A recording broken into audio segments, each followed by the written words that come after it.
Lost me a little bit with your support of Kemp, but let me tell you this. Not support of some of Kemp. his policies. I mean, that's some misinformation.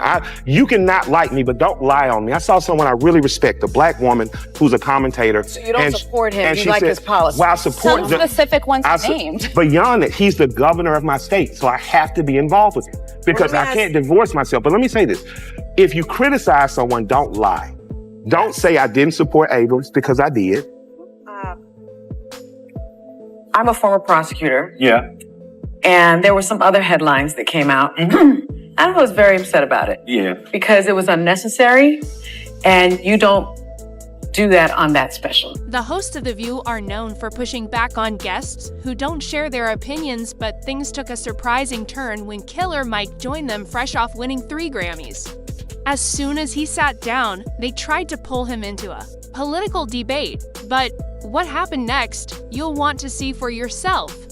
The way he responded to Sunny Hostin left her completely stunned, and honestly, it was one of the most unexpected moments on live TV. Stick around to see how it all unfolded. And don't forget to subscribe for more moments like this. Telling people not to stop dreaming. No, you cannot stop dreaming. Anything is possible. You have to. You have to keep whatever 9-year-old, 12-year-old, 15-year-old is in your head. Keep that child alive. No matter what you see in the mirror, you're still that child. And your imagination has to be bigger than the room, bigger than the building, bigger than the sky. Because if you keep the imagination alive, everything is possible. That's right. When you limit your imagination, nothing becomes as possible If you're not familiar with Killer Mike, get ready, he's more than just a rapper. He's been a major force in Atlanta's hip-hop scene for years, best known as half of the duo Run the Jewels. But his influence goes way beyond music. Killer Mike is also a powerful voice for change, using his platform to speak out on issues affecting Black communities and pushing for meaningful political reform. Fast forward to 2020, for this was a huge year for him. He took home 3 Grammys, including Best Rap Album, Best Rap Performance, and Best Rap Song for his critically acclaimed album, Michael. A massive win by any standard. So, when he appeared on The View, you'd expect the host to be celebrating his achievements, right? Not exactly.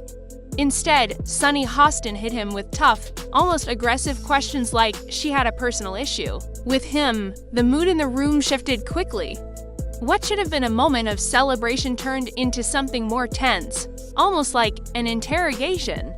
You won't believe how it all played out. Watch what happened next. I'm a former prosecutor. Yeah. And there were some other headlines that came out.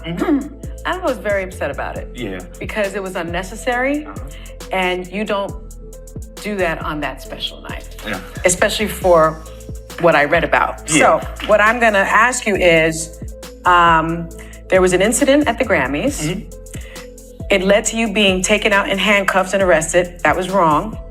Obviously, it's an ongoing legal matter, so I don't know how much you can say about it. Well, as a prosecutor, you know I can't say it. You can't say much. But can you just give us some sort of description? Because people are talking too much. I think the backstage was overcrowded. I think the winners were exuberant. And I think security got a little overzealous, and that's all. It's water under the bridge for me. Yeah. I'd like to say all of my heroes have been in handcuffs: Malcolm, Martin, Mandela, Medgar. So,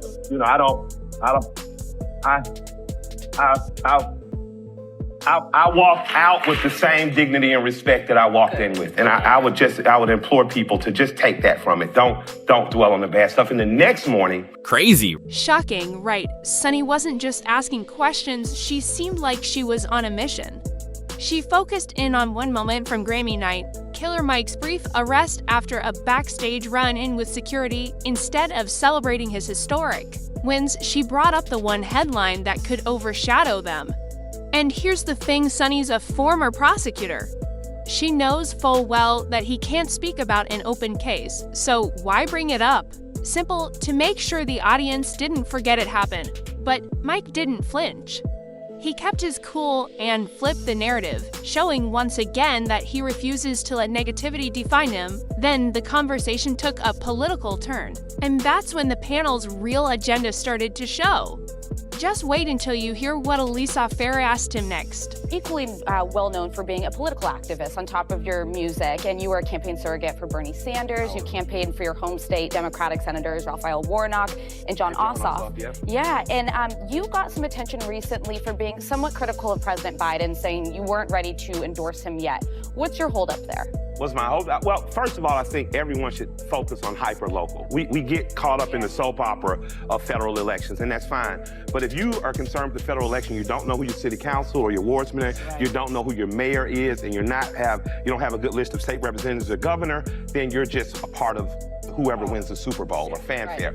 Even though we have a Republican governor, Brian Kemp, I have a good relationship with him. I like what he's done in terms of Georgia business. We've been leading business amongst all states for the last 10 years, and he brought back the Hope Scholarship and expanded it. So if you're a kid in Georgia, you're poor, you got a B average, you can go to college for free or trade school. So in my community, girls are going to college, but boys don't have anywhere to go, and they're not choosing to. In my community, I have a push for trades. That's why I support organizations like Georgia Youth Build. I support organizations like Next Level Boys Academy, because they usher out boys. I need my daughters to be able to marry somebody. So, and even in that case, I have said, okay, this governor's doing a good job. In terms of nationally, I'm just kind of doing what my grandfather said, staying out of white folks' business and watching what. That question, a total setup, it was clearly meant to pressure Killer Mike into endorsing Joe Biden. But here's the thing, Mike isn't just another celebrity with a mic.